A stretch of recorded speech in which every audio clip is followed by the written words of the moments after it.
Hi guys! So, today is Sunday morning, no? And, milagro nga nakamatatag sa'yo. Nala ko i-share nyo ang thought about life, no? If, unsa yung pinaka-important na itong abuhaton sa itong kinabuhi. Kadiyot rani guys, kadiyot rani. So, mga din niya akong thoughts pag matan ako. Unsa man yung purpose na itong kinabuhi? Unsa man yung pinaka-main purpose? Unsa may pinaka-important na itong buhaton sa itong life, guys? So, mga akong pinaka-main advocacy, no? Sa inyong mga nakita sa itong contents is kanya akong shirt, no? Sa pag-hustle hard sa kinabuhi. So, is that the main goal sa itong life? Ang pag-hustle hard? Mao ba na ang atong purpose sa kinabuhi? Mag-hustle hard? So, for me, it's not. For me, atong pinaka-purpose sa kinabuhi is to be happy. Choose to be happy, guys, no? So, sa ako explanation na why hustle hard? Because aram ako malipay. Aram ako malingaw sa kinabuhi sa pag-venture business. And I do hope nga inyo sa mga nakuha akong mga na-share nga mga lessons, no? Pila naka-Sunday content ng mga nilabay about life and today. Mawala na akong point, guys. No? I want you to be happy, no? Asa ka, no? If ganahan ka mag-hustle hard, go for it, pag-hustle hard. If di ka ganahan, kay di ka comfortable, di ka happy, then don't do it, no? I mean, life is about happiness, no? Nothing is forever ani nga kalibutan. Kani akong gibarugan ron, kani akong mga gipananaw, tanan mga hanaw rasad.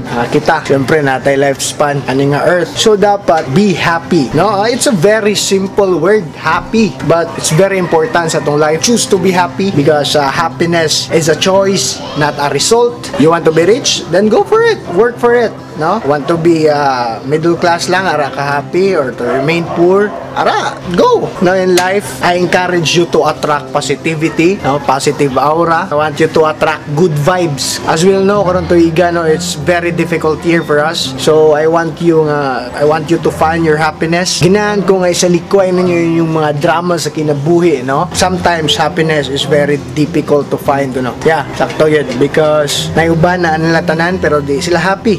Do everything kung unsay makapalipay nimo, basta wala ka nakatunog og tao. That's the most important thing ani nga kinabuhi, no? For example, today, if there's a person nga mo try og ruin sa imong day or sa imong mood or sa imong smile today, let her be or let him be. If he or she wants to be respected, respect him or her. Bow down, no? If imong nabantayan nga naay tao sa imong palibot nga, for example, imong mga friends, no, ganahan sila magparespeto, and then respect him or her. Bow down. For example, tomorrow, if there's a random person nga mo initiate og argument nimo or negativity, bisag wala kay sala, wala kay gibuhat, isalikway through saying sorry, no? Sorry, di na mausap. Para wala na dagang storya, no? Avoid drama, no? Manishit sila argument. Sorry ka ditso, bala wa pa siya ka storya. Sir, sorry guys, sir. Ako tong sala, ana, para ma-avoid lang nimo ang drama, no? Sometimes, I mean, naman sa mga butang siya di mo sala, ngangin mo ang kunon. Pero dapat sometimes ba applicable ni sa paglikay na to sa drama and toxicity sa life. I mean, God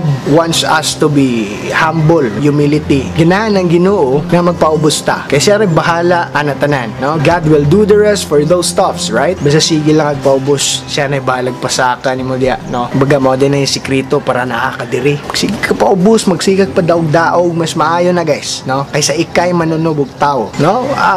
Be happy even if people come and go. Find your happiness sa yourself. Be happy even if our brain starts to deteriorate by 27, no? So nang nabasahan mo, start ko nag-deteriorate atong brain kay 27 na atong edad. So super may oras nga atong isayang nga dita mamalipayo na ni nga kinabuhi nga gihatag sa Ginoo, right? Be happy, no? Because our life isn't forever, no? Way forever ni nga kalibutan, way forever ni nga earth. God's love noon forever na. Be happy, no? Bisan no kani murag masad ni siya nga fact, no?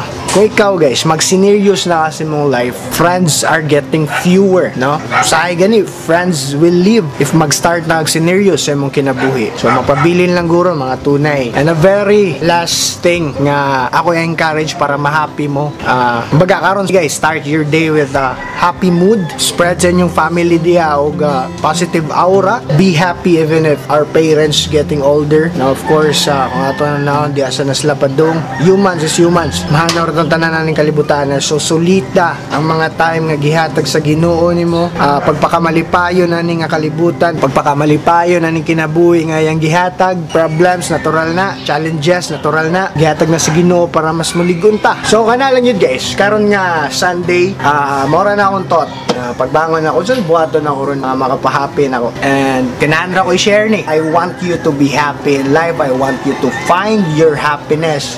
Asa ka happy at tua. Now, you deserve to be happy nga. Life is short.